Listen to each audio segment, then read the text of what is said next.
ॐ स्थापकाय च धर्मस्य सर्वधर्मस्वरूपिणे अवतारवरिष्ठाय रामकृष्णाय ते नमः। माँ शारदा देवी जीवन चरित्र गंभीरानंद जी महाराज। कल हमने देखा कि माँ के बाल्यकाल के जीवन के बारे में माँ की जो संगिनी थी उन्होंने अघोरमणि देवी उन्होंने हमको क्या बताया। बहुत ही सुंदर कुछ बातें बताई कि माँ कभी किसी के साथ झगड़ा नहीं करती थी, या तो फिर माँ की दो सहेलियों में यदि झगड़ा हो जाए तो माँ जाकर के दोनों में सुलह करवा देती थी। और फिर जैसे वो एक बहुत ही सुंदर इंसिडेंट कि जगतधात्री के सामने बैठ कर के माँ ध्यान कर रही है। अभी जो देख रहे हैं उनको समझ में नहीं आ रहा है कि जगतधात्री कौन है और माँ कौन है। तो ये माँ के जीवन में ये मानवी और देवी, ये दोनों भाव परिस्फुट हुए थे, दोनों भाव हमको दिखाई दे रहे हैं। तो उसी के बारे में आज गंभीरानंद जी महाराज हमको क्या कहते हैं, मैं पढ़ता हूँ। श्री माके घोषाल महाशयेर जगद्धात्री रूपे दर्शन এই অপূর্ব জীবনের একটা বিচ্ছিন্ন ঘটনা মাত্র নহে। माने घोषाल महाशय को जगद्धात्री के रूप में जो दर्शन दिया, ये घटना माँ के जीवन में एक विच्छिन्न घटना नहीं है। ऐसी एक घटना नहीं है कि हाँ चलो एक बार इस तरह से माँ का दर्शन किसी को हुआ जगद्धात्री के रूप में और बस वहीं पे समाप्त हो गया। माँ के जीवन में इस तरह की घटनाएं बार बार बनती जा रही है। ठाकुर के जीवन में भी देखेंगे कि मथुर बाबू अपने घर की छत के ऊपर से देख रहे हैं, ठाकुर टहल रहे हैं। एक ओर जाते हैं तो ठाकुर शिव के रूप में दिखते हैं, दूसरी ओर जाते हैं तो ठाकुर माँ काली के रूप में दिखते हैं। तो इस तरह से ये जो अवतार पृथ्वी पे जन्म ग्रहण करते हैं तो उनकी दिव्य लीला, वो भले कितना ही अपने को छुपाने का प्रयास करे, कितना ही चाहे वो अपना देवत्व है वो सीमित रखना चाहे, ये सोच करके यदि लोगों को पता चल गया कि ये जो 14 પોયા શરીર એટા જે બાંગ્લાતે બોલે माने बे हाथનું आ शरीर, बे त्रण हाथનું आ शरीर, जैसा वो कहते हैं इसको गुजराती में, कि एक छोटा सा ये शरीर है, 5 साढ़े 5 6 फुट का ये शरीर, इसके भीतर में समग्र ये कॉस्मिक डिविनिटी इस शरीर के भीतर में विराजित किस तरह से हो सकती है, ये यदि हमको आश्चर्य होता है सोच करके, किंतु यदि पता चल गया कि नहीं इनके भीतर में है, तो ठाकुर क्या कहते हैं कि यहाँ पे लोगों की लाइन लग जाएगी और यहाँ पे अस्पताल न कि डिस्पेंसरी न कि ऐसा हॉस्पिटल जैसा कुछ खुल जाएगा। सभी लोग आएंगे ठाकुर के पास में, अरे मेरा ये रोग ठीक कर दो, मेरा ये रोग ठीक कर दो। ऐसा ठाकुर कहते हैं कि यदि लोगों को पता चल जाएगा कि यहाँ पे असली सत्ता इस शरीर के भीतर में कौन सी है, तो इसके लिए ये लोग हमेशा अपने को छुपाने का प्रयास करेंगे, किंतु हमको पता है कि ये प्रयास 100% सक्सेसफुल नहीं होता। कभी न कभी इनके भीतर से दिव्यता का प्रकाश बाहर में आ ही जाता है। इन लोगों का हमेशा से ये प्रयास रहे कि हमको तपस्या करने के लिए प्रेरित करें। अवतार का आगमन पृथ्वी पे क्यों होता है, ये एग्जाम्पल स्थापित करने के लिए, एक उदाहरण हमारे सामने रखने के लिए, आदर्श रखने के लिए कि हाँ त्याग और तपस्यामय जीवन से हम अपने मन में इतना ही आनंद वर्धन कर सकते हैं जितना कि आपको एक नई कार से मिलता है। ये कभी-कभी हम लोग में ये सब एड हम देखते हैं ना, वो कैसा है कि वो एक लड़का है, वो ग्रेजुएशन करता है तो इसके पिताजी उसको ला कर के बहुत बड़ी कार दे देते हैं। कार की कंपनियाँ इस तरह की एड करती है। वो लड़के के चेहरे पे खुशी दिखाती है, देखिए कि लड़के को हमारी कार मिली ग्रेजुएशन के बाद में, तो उसका कितना आनंद आ गया, ऐसा करके ये लोग बताते हैं। तो हमको भी लगेगा कि चलो हम भी अच्छे से पढ़ाई लिखाई करके अच्छे से पैसा कमाए तो हमको भी ऐसी कार मिलेगी। ये जितना भी ये मटेरियलिस्टिक इंडस्ट्री है, हमको उस दिशा में आनंद प्राप्त करने के लिए प्रेरित करती है। हमारे कुछ कुछ रिलेटिव्स भी आप देखेंगे कि उनके घर जाएँगे तो बड़ा ही अच्छे से साफ-सुथरा घर है, वहाँ पे वो बैठने के लिए बहुत अच्छी व्यवस्था है, बहुत बड़ा टेलीविज़न है, बहुत बड़ा फ्रिज है, उनके गैराज में बहुत 2-3 गाड़ियाँ हैं, 2-3 मोटर बाइक है और वो जो सब ऐसे कैज़ुअली बोला करते हैं कि उस दिन हम जाकर के उस होटल में खा के आए और उस दिन जाकर के हम वहाँ पे टूर करके आए, ना कि कुल्लू मनाली ने ऐसा सब ये लोग बोलते हैं ना, यहाँ पे कुछ-कुछ डिवोटी आकर के बोलते रहते हैं, महाराज जी हम वहाँ पे टूर करके आए, हम वहाँ पे टूर करके आए। तो ना अच्छा है, वेरी गुड यदि आपको इस बात में आनंद मिलता है। ये जगत हमारे सामने ये मटेरियल आनंद का आदर्श स्थापित करना चाहता है कि हाँ, इनके पास में बहुत बड़ी गाड़ी है तो देखो उनका कितना सुंदर आनंद है। इनके पास में इतना बड़ा फ्रिज है तो देखो उनको कितना मज़ा आ रहा है। तो ये अवतार का आगमन होता है हमारे सामने इस तरह का आदर्श रखने के लिए कि त्याग और तपस्या, ईश्वर के ऊपर में श्रद्धा, सरलता, भक्ति, ज्ञान और कर्म और योग, ये भी एक रास्ता है और इससे भी आपको आनंद प्राप्त होगा और ये रास्ते से आपको जो आनंद प्राप्त होगा, वो मटेरियल चीज़ों से जो प्राप्त होने वाला आनंद है, उससे कम तो नहीं ही है। किंतु यदि हमारी तपस्या, हमारी साधना ठीक-ठीक चले, तो उससे तो कहीं लाखों गुना ज़्यादा आनंद हमको प्राप्त होगा। तो ये आदर्श रखने के लिए अवतार का आगमन होता है।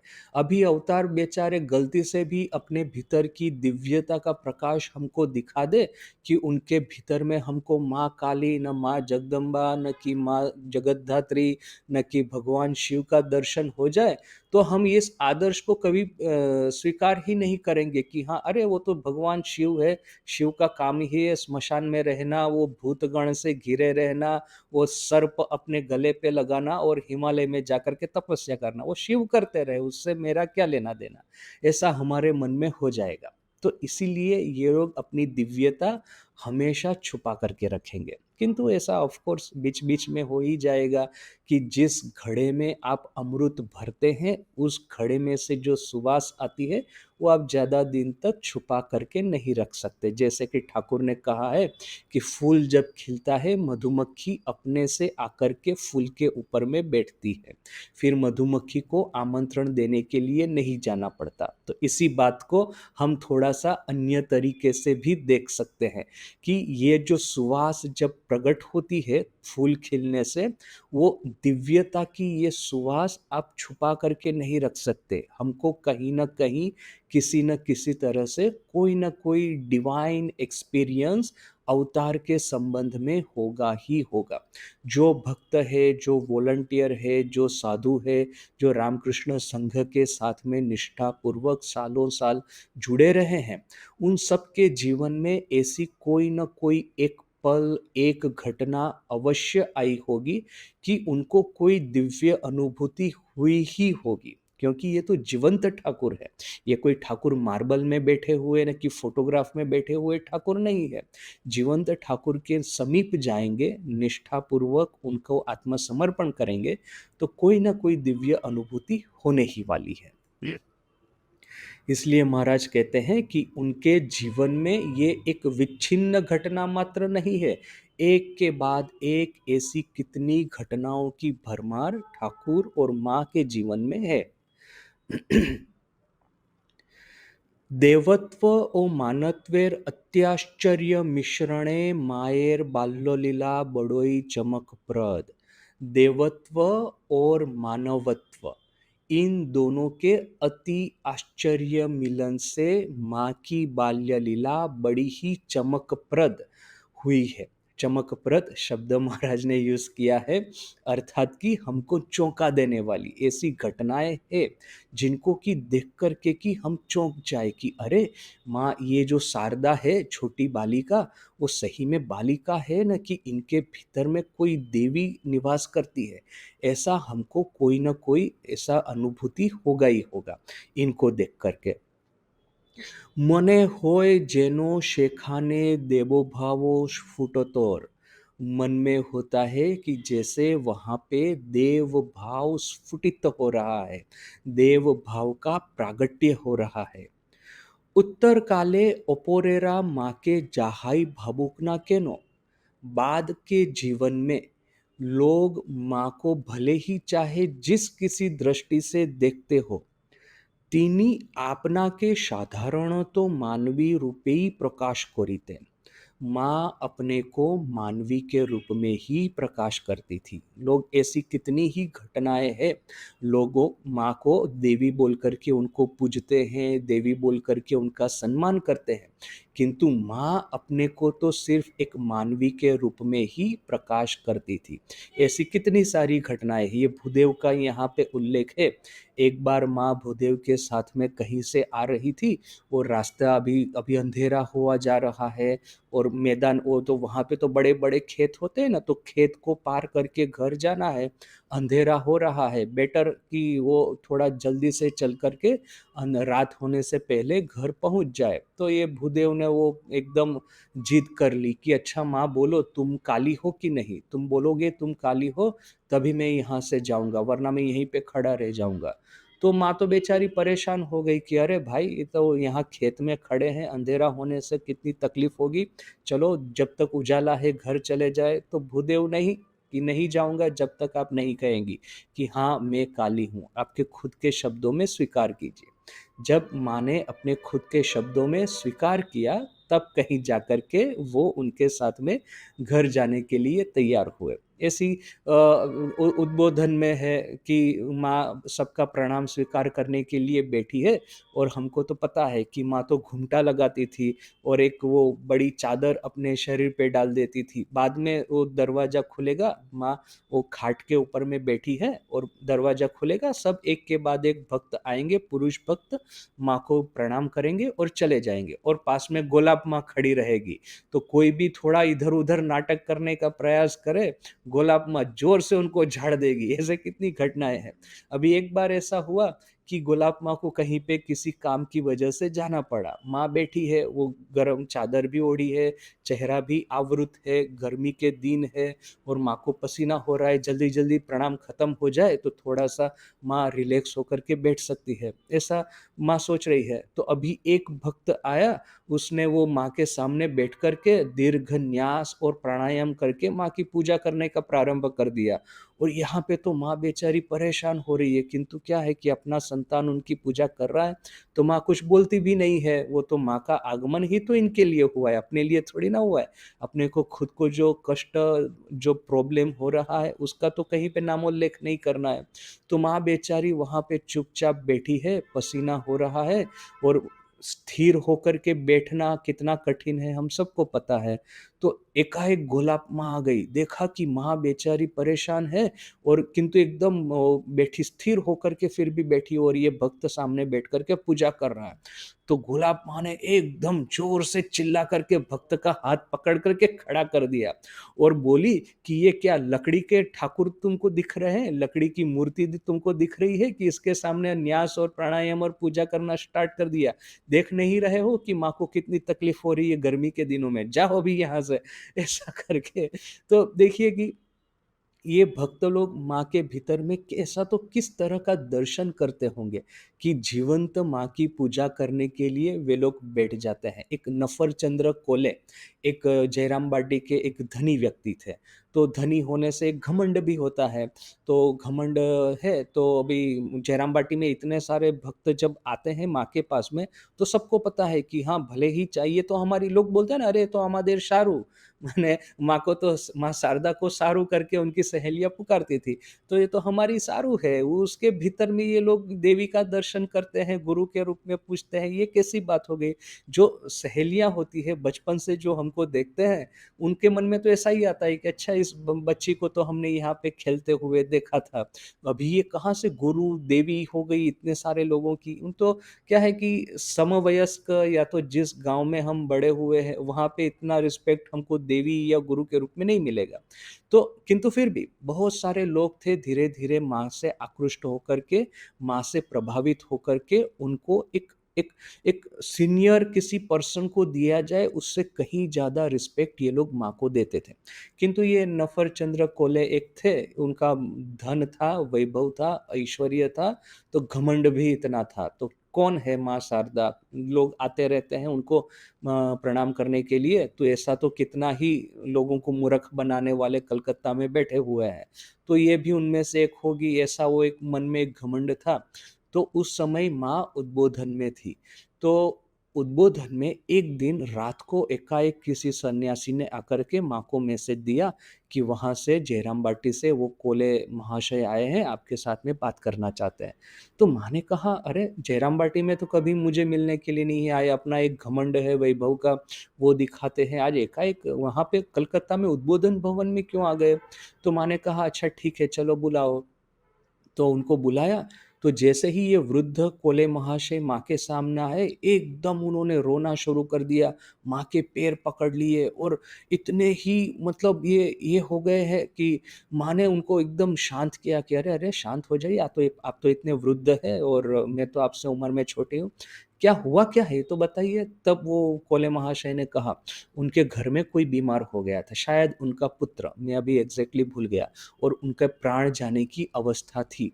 तो उन्होंने कहा कि देखो, मुझे इस उम्र में इस तरह का शोक न हो, मृत्यु शोक मुझे न हो, ऐसा आपको करना ही पड़ेगा।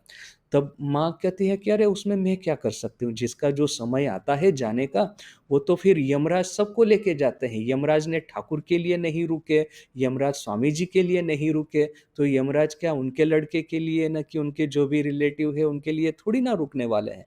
यमराज अपना अपना काम करेंगे, हमको अपना काम करना है। जन्म मृत्यु जरा व्याधि की जो चक्र है, उससे हमको एक समझना है कि ये प्रकृति का नियम है, इसके भीतर में रहना है, और साथ साथ में बैंक में इतना बैलेंस बना के रखना है। वे लोग उस तरह का बैंक बैलेंस रखते हैं, हमको इस तरह का बैंक बैलेंस रखना है कि जबकि इस तरह की व्याधि बीमारी आ जाए तो हमारा मन इससे विचलित, या तो विचलित तो होगा, फिर हमारा मन टूट ना जाए।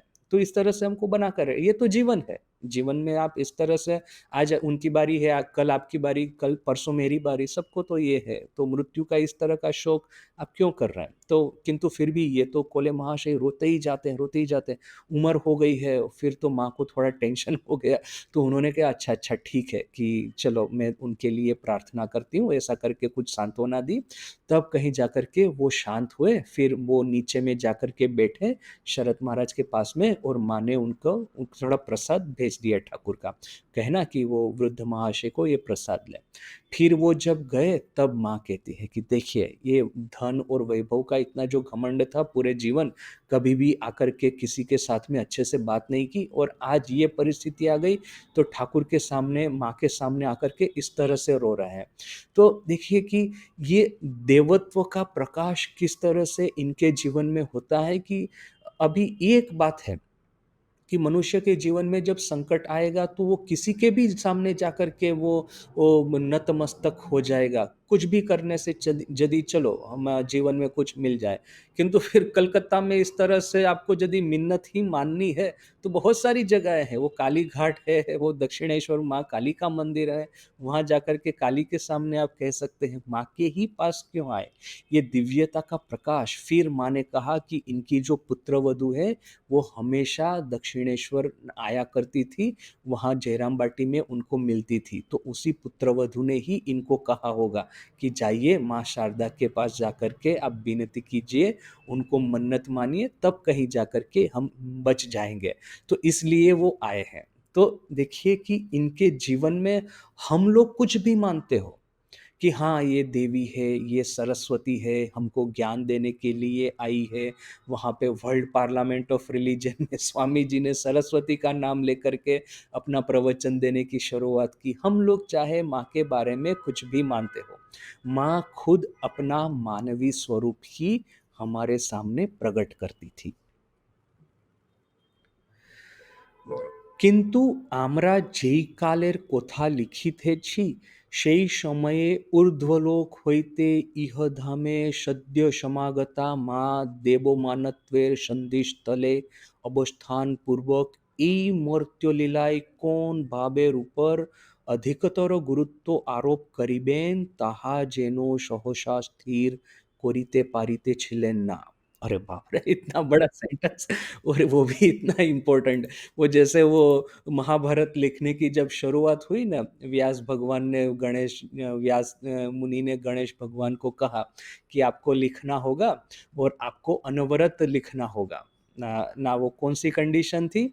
हाँ, हाँ, गणेश भगवान ने कहा व्यास मुनि को कि मैं आपके लिए लिखने के लिए तैयार हूँ, किंतु आप जो श्लोक बोलते हैं उसमें आपको अटकना नहीं है, अनवरत बोलते रहना है, सतत श्लोक के बाद श्लोक बोलते रहना है। जैसे ही आप श्लोक बोलते बोलते अटक गए, मैं यहाँ से खड़े होकर के चला जाऊंगा। तो व्यास मुनि ने सामने दूसरी शर्त रखी भगवान गणेश के सामने कि आपको समझ करके लिखना है, बिना समझे आपको नहीं लिखना है। तो ठीक है, दोनों ने ये ठीक किया। अभी वो व्यास मुनि एक के बाद एक अनर्गल श्लोक बोले जा रहे हैं और यहाँ अभी कोई मनुष्य की बुद्धि देखिए वो कैसे ही आपकी डिविनिटी हो, किंतु इस शरीर में जब जन्म धारण किया है पंच महाभूत के शरीर में, कुछ तो लिमिटेशन है। तो व्यास मुनि को बीच बीच में कुछ सोचना पड़ता था। अभी डर ये है कि जैसे सोचने के लिए रुकेंगे, गणेश भगवान खड़े होके चले जाएंगे। तो वो क्या करते, बीच बीच में कुट श्लोक डाल देते थे, 4-5 श्लोक के बाद में एक कूट श्लोक आएगा। तो वो कूट श्लोक अर्थात कि इतना कठिन उसका अर्थ रहेगा, या तो फिर उसका अर्थ इतना गहन रहेगा कि उसको ठीक से समझने के लिए, सोचने के लिए भगवान गणेश को टाइम लग जाएगा। तो जितना समय भगवान लिख करके समझ करके लिखेंगे, तब तक तो व्यास मुनि दूसरे 4-5 श्लोक बना देंगे।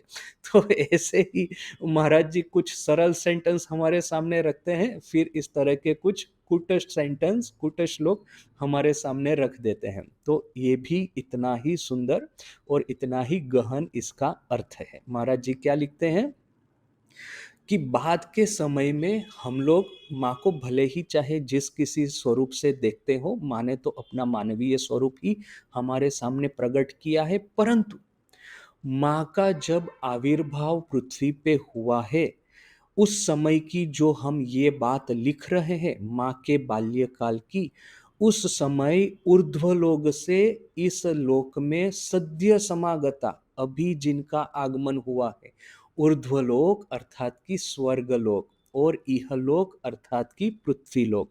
तो इहधाम, इहधाम अर्थात कि ये जगत, तो ऊर्ध्वलोक से इहधाम अर्थात कि इस जगत में जिनका सद्य समागत, सद्य जिनका अभी अभी जिनका आगमन हुआ है, माँ देवोमानत्वेर संधि स्थले अवस्थान पूर्वक, देव और मनुष्यत्व की संधि स्थल पे अवस्थान करती हुई ये माँ इस मर्त्य लीला में अर्थात कि इस मनुष्य लीला में किस भाव के ऊपर में ज्यादा गुरुत्व आरोप करेगी, वो जैसे कि वो ठीक नहीं कर पा रही है।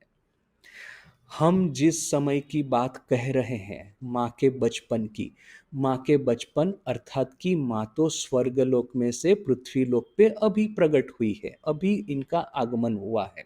तो पृथ्वी लोक को समझ करके, पृथ्वी के जो लोग हैं उसको उनको समझ करके, लोगों की उनके माता पिता भाई बहन थी, एक गांव वाले हैं, ठाकुर के साथ में विवाह होने वाला है, इन सब का मन समझ करके अपना मनुष्यत्व न कि अपना देवत्व, कौन से भाव के ऊपर में ज्यादा गुरुत्व देना, वो माँ जैसे कि ठीक नहीं कर पा रही है।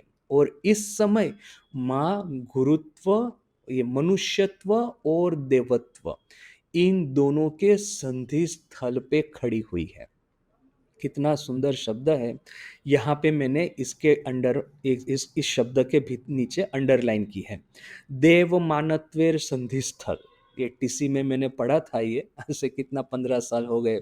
उस समय ये पहली बार जब किताब पढ़ी थी, इस शब्द के नीचे में अंडरलाइन की है, देव मानत्वेर संधि स्थल।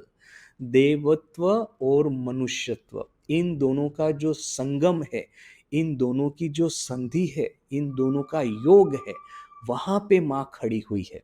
और देवत्व की ओर ज्यादा झुकना न कि मनुष्यत्व की ओर ज्यादा झुकना, ये जैसे माँ ठीक नहीं कर पा रही।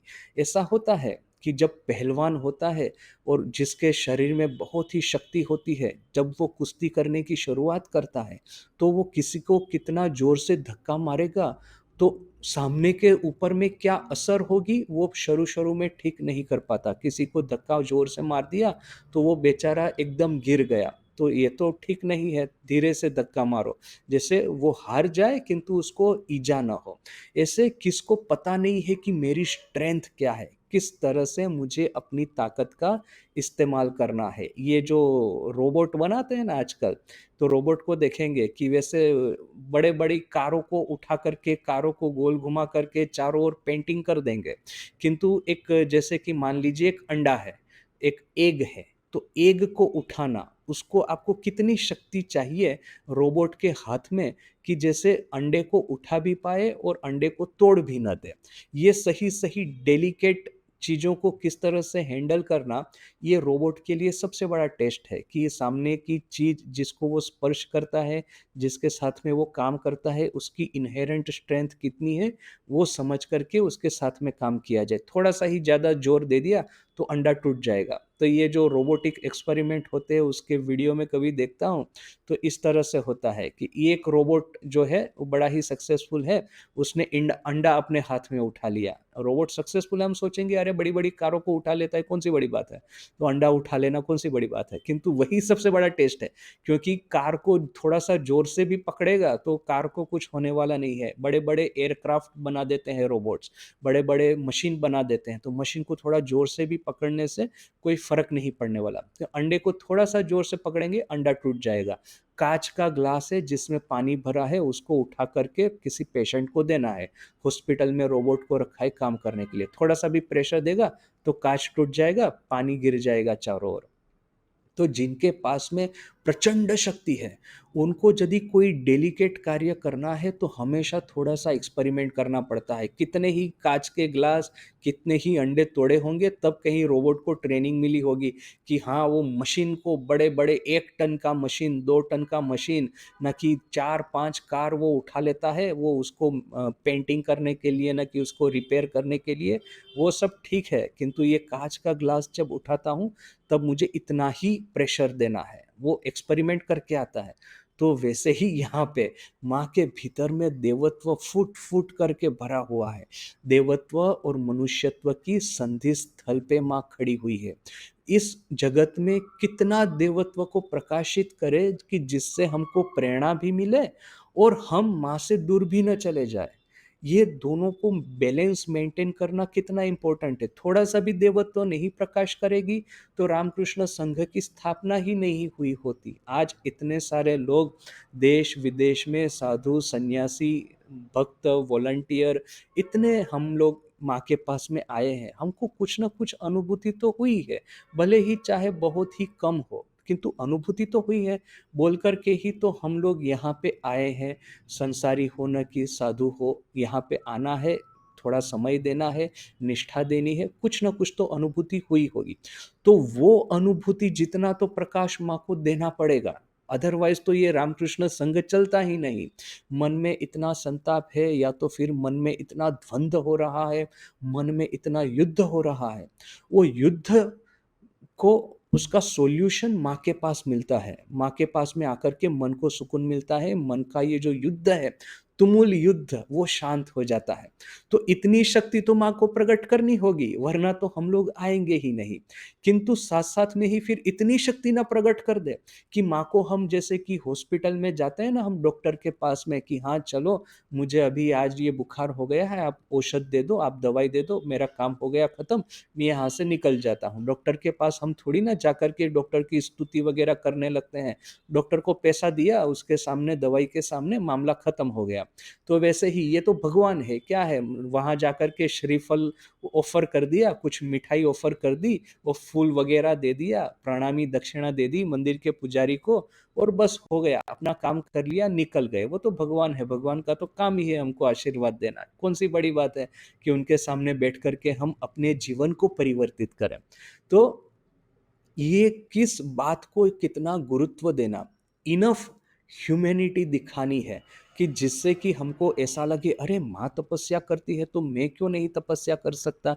माँ पंचतपा की है तो मैं एक तपा तो करूँ कम से कम। और बीच-बीच में अपनी लाइफ में एटलीस्ट एक बार मनुष्यत्व का इतना प्रकाश माँ को दिखाना है।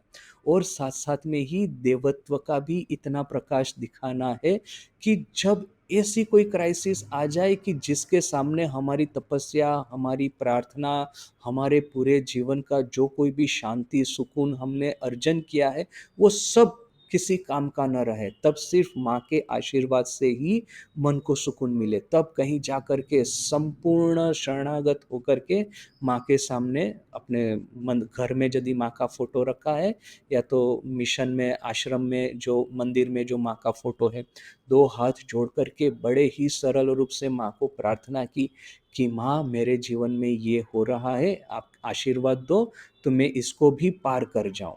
तो ये माँ को इतना देवत्व अवश्य दिखाना है कि जिससे हमारी हम माँ को जाकर के प्रार्थना कर पाएँ।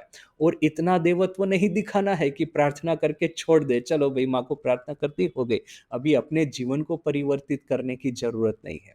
तो ये देवत्व और मानवत्व, ये दोनों की संधि स्थल पे, ये दोनों के संगम के ऊपर में माँ खड़ी है। और किस बात के ऊपर में कितना गुरुत्व देना, किस चीज़ का प्रकाश, किस गुण का प्रकाश ज़्यादा दिखाना, वो माँ अभी जैसे ठीक नहीं कर पा रही। कोई एक सामान्य बालिका होगी, रास्ते में जा रही है, अंधेरा रास्ता है, खुला मैदान है, कोई एक डाकू आ गया उनके सामने और एकदम चिल्ला करके बोलता है, "कौन हो रे तुम?"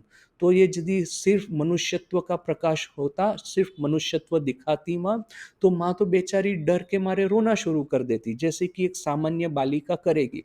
किंतु उस समय फिर वो देवत्व का प्रकाश, कि हाँ, ऐसे फट करके भीतर में से वो एक प्रकाशित हृदय में से ही एक बात आई कि बाबा मैं आपकी बेटी हूँ। और जैसे ही माँ ने ऐसा कहा, वो डाका तुझे डाकू था, उसके हृदय में एकदम एक पितृभाव का एक आवेश हुआ, पितृभाव प्रकट हुआ और कहता है कि नहीं बेटिया, तुमको डरने की ज़रूरत नहीं है, मेरी मेरी स्त्री है, मेरी पत्नी यहीं पीछे में ही आ रही है, हम तुमको तुम्हारे पति के घर ले जाएँगे, दक्षिणेश्वर हम हमको ले जाएँगे। तो इतना देवत्व दिखाना है कि जिससे कि उनके आस-पास में जो भी लोग हों, वो थोड़ा-सा उनके प्रति श्रद्धा भक्ति करें। और इतना ही नहीं, मनुष्यत्व दिखाना कि इस तरह की क्राइसिस में फिर वो हम लोग इस तरह से बिल्कुल बच्चे की तरह, बिल्कुल एक सामान्य बालिका की तरह बिहेव करें, ऐसा भी नहीं करना। तो ये दोनों का बैलेंस माँ उस समय सीख रही थी।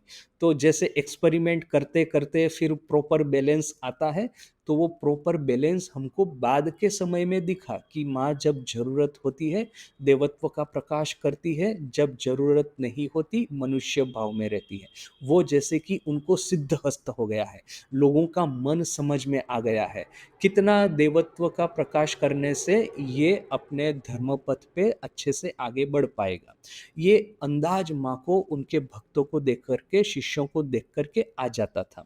ये माँ के शिष्यों की बातें जब पढ़ेंगे ना, वरदा महाराज है, फिर ये गौरीश्वरानंद जी महाराज है, राममई महाराज है, इन सब की बातें हम पढ़ेंगे तो हमको लगेगा कि अरे माँ को जैसे बिल्कुल एक माँ की तरह, घर में माँ है, लोगों के लिए खाना बनाती है, 2-3 अच्छी बातें करती हैं, ऐसे रूप में देखते हैं।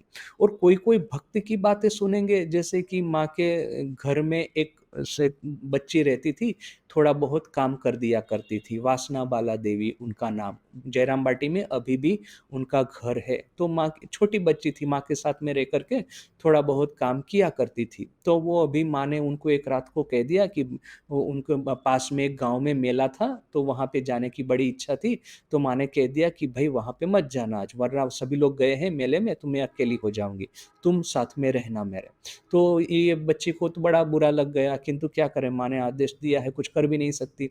रात को सोई है, अभी आधी रात को सडनली नींद खुल गई, देखा कि जैसे कि ये वही माँ, अपने घर की वही माँ, वो जैसे कि पूरी कुटिया को प्रकाशित करके जगतधात्री के रूप में वो वहाँ पे बैठी हुई है, और उनका दर्शन करके बच्ची का मन तृप्त हो गया। तो अभी ये बच्ची के मन में कष्ट भी न हो, और साथ-साथ में ही वो देवी रूप समझ करके फिर सेवा करनी है। आप देवी समझ करके फिर सेवा करना कितना कठिन होता है। सब समय एक डर रहता है, अरे! मेरे से थोड़ी-सी भी गलती हो गई तो श्राप मिल जाएगा। तो गलती तो मनुष्य के स्वभाव में वो है, गलती तो होती ही रहती है। तो फिर आप किसी इसलिए ये जो सेवा अपराध के बारे में जो हम कुछ दिन पहले डिस्कस कर रहे थे, एक डर लगता है कि ये प्रेसिडेंट महाराज है या तो फिर डायरेक्ट डिसाइपल है, इनकी सेवा करने से ठाकुर की, माँ की इतना अपने को सँभाल करके रखना पड़ता है। थोड़ा-सा भी गलती हो गया तो कोई श्राप ना दे दे, पूरा जीवन अपना खत्म ना हो जाए, ऐसा भी तो एक डर रहता है।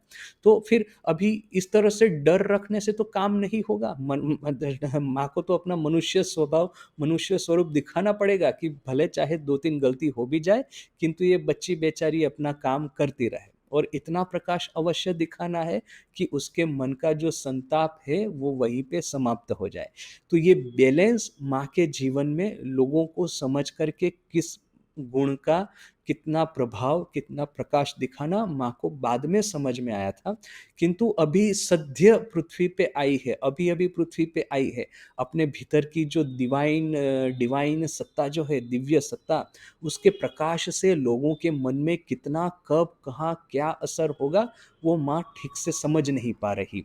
तो इसीलिए महाराज जी ने इतना सुंदर सेंटेंस यहाँ पे लिखा है। आमरा जे कालेर कोथा बोलीते छी, फिर से एक बार पढ़ता हूँ। हम जिस समय की बात कर रहे हैं, সেই সময়ে ঊর্ধ্বলোক হইতে ইহধামে সত্য সমাগতা। उस समय ऊर्ध्वलोक अर्थात कि स्वर्गलोक में से इहधाम अर्थात कि पृथ्वी पर सत्य समागता, अभी अभी जिनका आगमन हुआ है, ऐसी माँ देव मानत्वेर संधि स्थले अवस्थान पूर्वक, देवत्व और मानवत्व के संधि स्थल पे अवस्थान पूर्वक अवस्थान करती हुई এই মর্ত্য লীলায় কোন ভাবের উপর अधिकतर गुरुत्व आरोप करिबेन, इस मर्त्य लीला में, इस मनुष्य लीला में किस भाव के ऊपर में ज्यादा गुरुत्व देगी, किस भाव का ज्यादा प्रकाश करेगी, তাহা যেন সহসা স্থির করিতে পারিতেছিলেন না। वो जैसे कि अभी ठीक ठीक समझ नहीं पा रही, ठीक ठीक निर्णय नहीं ले पा रही। অথবা দৈব বিধানে তাহার শৈশব ও বাল্য অলক্ষিতে अलौकिक शक्तितेई परिवेष्टित ছিল। या तो ये, या तो फिर दैव विधान से अर्थात कि ईश्वर की इच्छा से ही उनका शैशव और बाल्य अलौकिते, अजानते ही अलौकिक शक्तिते परिवेष्टित तो छिलो, अलौकिक शक्ति से ही घिरा हुआ था। या तो फिर माँ ठीक नहीं कर पा रही कि देवत्व का कितना प्रकाश करना जिससे कि लोग प्रेरणा भी प्राप्त करें और डर भी न जाए। या तो ये बात है, या तो दूसरी बात है कि ईश्वर की ही इच्छा ऐसी है कि माँ का शैशव और बाल्य जीवन देवत्व से ही भरपूर भरा हो। देवत्व की सुवास, देवत्व का प्रकाश माँ के बाल्य और शैशव जीवन को इतना मधुमय कर दे, महाराज का ही शब्द मधुमय कर देना, इतना मधुमय कर दे कि हम जितनी बार इसका पाठ करें, जितनी बार इसका स्मरण मनन चिंतन करें, निधिध्यासन करें, उतना ही हमारा मन श्रद्धा, भक्ति, सरलता, विश्वास और एक साधना के रास्ते पे चलने की प्रेरणा से भर जाए। तो आज यहीं तक, कल फिर से मिलते हैं। ओम शांति शांति शांति। हरि ओम तत्सत। श्री राम कृष्णार्पणमस्तु।